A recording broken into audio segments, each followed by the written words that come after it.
Hello, and welcome to section 4 of Unit 6 of International Procurement. Today, we'll be looking at risk affecting supply chains in international procurement. By the end of this section, you should be able to explain financial risk and ways to mitigate them. Again, describe the legal risk and ways of mitigating the legal risk. Then explain the environmental risk and then some ways of mitigating them. So every organization or every transaction has some form of risk associated with it. But then for the purpose of this one, we'll be looking at financial risk, the legal risk, and the environmental risk. So for financial risk, we say these risks can range from an unexpected or unfavorable change in exchange rates all the way to the supplier's bankruptcy. So it's basically some form of risk that may unexpectedly, as in the definition of risk, an unexpected event happening, an unexpected or unfavorable change in the exchange rates all the way to the supplier's bankruptcy. So some examples of financial risk may include budget overruns. That's when we spend over our budgets, finding the limitation or funding limitations, I'm sure should be, constructive changes, and mixed milestones requiring additional funding. So all of these ones are some form of risk that may financial risk that may come into the international procurement. Financial risk also encompasses unexpected cost overruns that may be linked with or that may be linked to other risk factors such as changes in scope of work required to successfully complete the activity. So all of these can be classified as a financial risk. So some of the ways to mitigate the financial risk is to get in the right insurance policies. Limit personal guarantees and then save and plan to save more. You have to save money and plan to save more. Put in place the right business structures as well. So all of these are some ways to mitigate the financial risk. Then we look at the legal risk. Legal, or as we may want to term it, contractual risk, are often related to disputes or different interpretations of contractual obligations uh, from not meeting the requirements included in the terms and conditions. So basically, if suppliers or parties to a contractual agreement do not meet the contractual agreement, it is the dispute that legal risk is, the dispute that may arise as a result of the interpretation or the the misalignment or misunderstanding that may result out of the terms and conditions of a contract. So use or misuse of intellectual property can also be considered as a legal risk, especially when patent infringement is a possibility. I mean, Sometimes when you misuse an intellectual property, it can also be considered as a legal risk. For example, if someone is singing and then you take someone's song, as we may have been seeing in the entertainment industry, that one could result in some form of legal risks or some form of legal issues that can be held against. We can also include in the category violations of law as well as civil lawsuits. So all of these come in as legal risks. So some ways to mitigate the legal risk is to take compliance and inquiry seriously. Ask questions. That, okay, in the terms of conditions, are we supposed to do this? Okay, what does this mean and all that? So you have to take all the complaints and inquiries seriously. Monitor and track what the regulatory community is saying or doing. That's also another one. And then you monitor and track your workforce and your consumers by having effective reporting systems in place.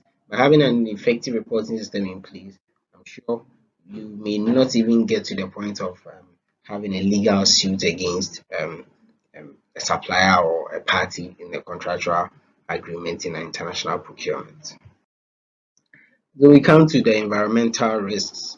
We cannot talk about legal, we cannot talk about the financial without talking about the environmental risk. I mean, we live in an environment and we must talk about it. In the sourcing process, it is critical to evaluate the risk to the environment created by your supplier or the contractor. So the risk the supplier or contractor poses on the environment is also what we term as the environmental risk.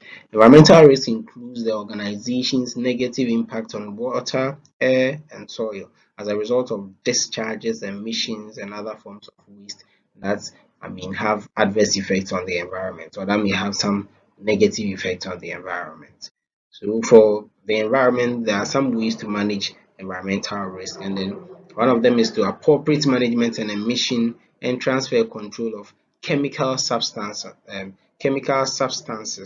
So there's always a way of managing and mitigating some of these emissions into the atmosphere. So by applying the appropriate management systems for mitigating or for transferring control of the chemical substances, we can always mitigate environmental risk. Again, reduce product impact and use flexible technologies that can respond to change quickly. That's also another one. The use of research and development and marketing to expand markets for sustainable new products. And we can always expand markets for sustainable new products, and by tackling it from the beginner stage or from the earlier stages, we can always control and manage environmental risk, or control and manage products that have product that may affect the environment in the long run. Again, we look at the socio-political risks. So that's the risk associated with the socio-political event, the governance, and then awareness of inequalities, and then um, the well-being of people. So when the regulatory environment changes in response to a new government, or to increase awareness of inequitable social conditions, many existing institutions experience difficulty in adapting. So we are seeing that sourcing efforts, especially those in low cost countries, must consider the impact of these changes on the culture and business operations within that environment. So the businesses within a particular environment, the culture, the way of people, and then the governance of that environment or that society is also a very important thing to look at. Stability comes with a price. So um, for societies to be stable and have that well-being, there's always a price to pay. So furthermore, imposition of restrictions in a buyer's country by the government for remittance of sale of proceeds, which may block or delay the payment to the exporter, war, revolution, or civil disturbance in the buyer's country.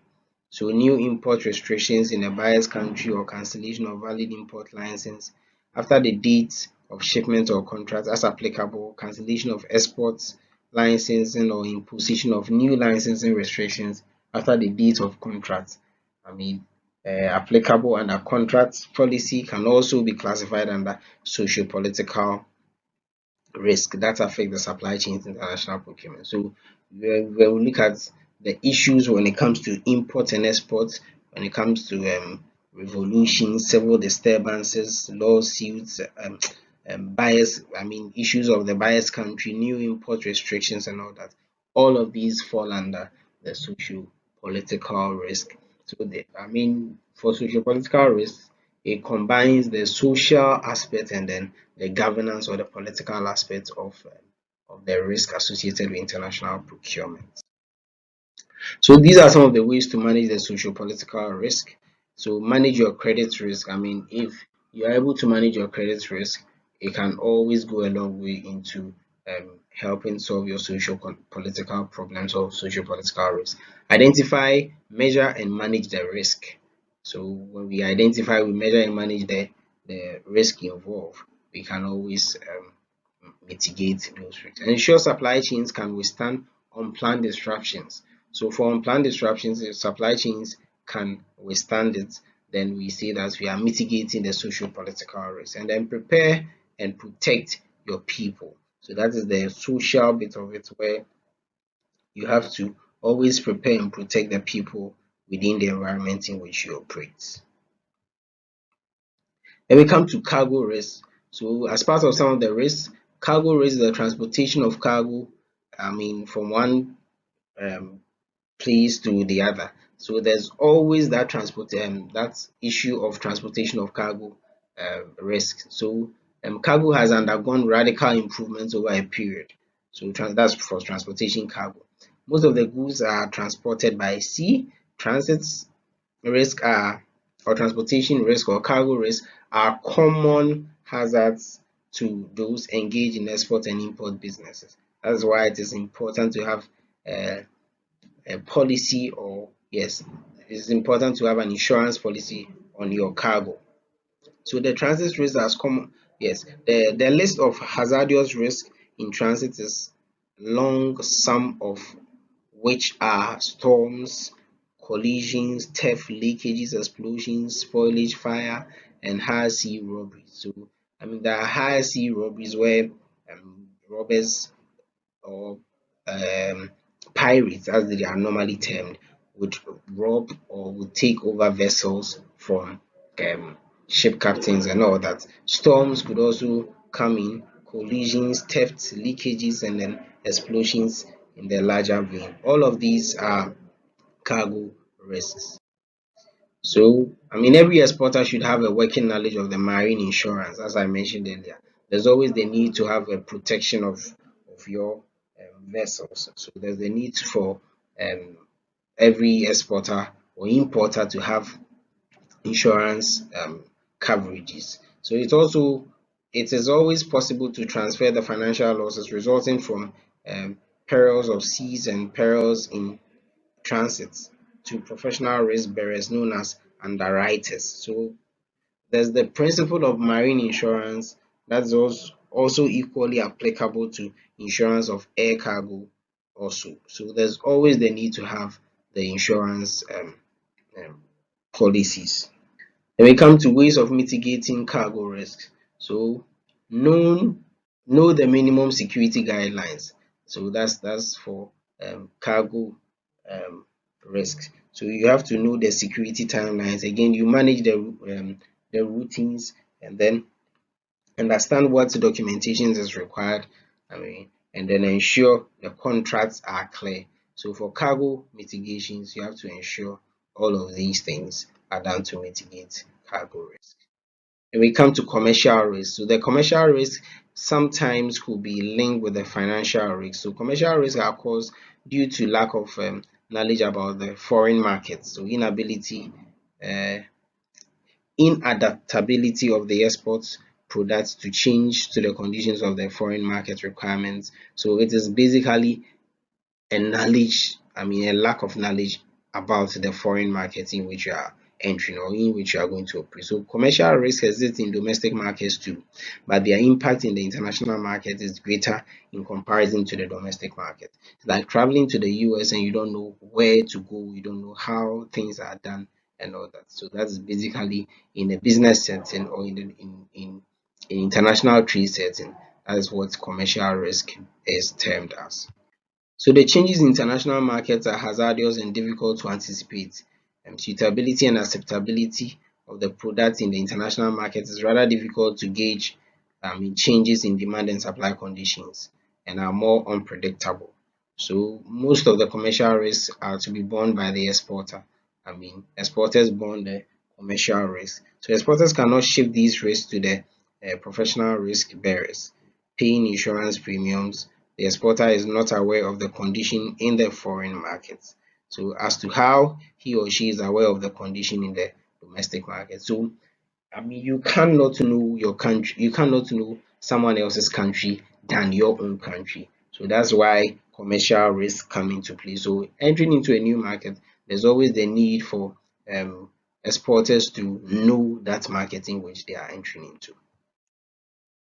So we look at some ways of mitigating the commercial risk. So avoidance, don't sell on credit. If you enter into a new market and you are selling on credit, then you are always going to, engage, or you're always going to encounter commercial risk. So transferences ask a third party to assume the risk, such as a buyer's bank. So you must always have that transfers in mind, that you may involve third parties to assume risks on your behalf. Again, mitigation: take precautions that reduce the probability that non-payment will occur, such as performing a complete credit check. So you always have to take precautions in non-payment of the possibility of non-payment occurrences, and hence performing some complete credit checks. Accept accept and establish a contingent allowance for a non-payment account. That's also another way to mitigate commercial risks. Then we look at human behavior risk. So not surprisingly, human behavior risk are the most difficult to assess. Sometimes the project or activity may be put in danger due to an illness or an injury, or due to the departure of a key personnel.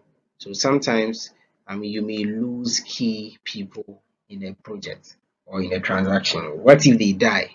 I mean, it goes a long way to affecting the entire international trade or the entire transaction. So some ways to mitigate these human behavior risk is to have the human factor checklist. Introduce a categorized checklist based on the job, the individual, and the organization.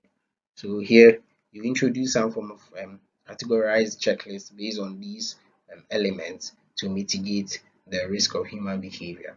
Again, risk-based inspections. So introduction of an enforceable inspection and testing regimes is also another way of mitigating the human behavior risk. Formal risk assessments is also another way of mitigating human behavior risk, where you have formal risk assessments in place and in checks. So in this section, we have learned about the financial risk and ways of mitigating them, the legal risk and ways of mitigating them, as well as the environmental risk and ways of mitigating them. Thank you, and see you some other time.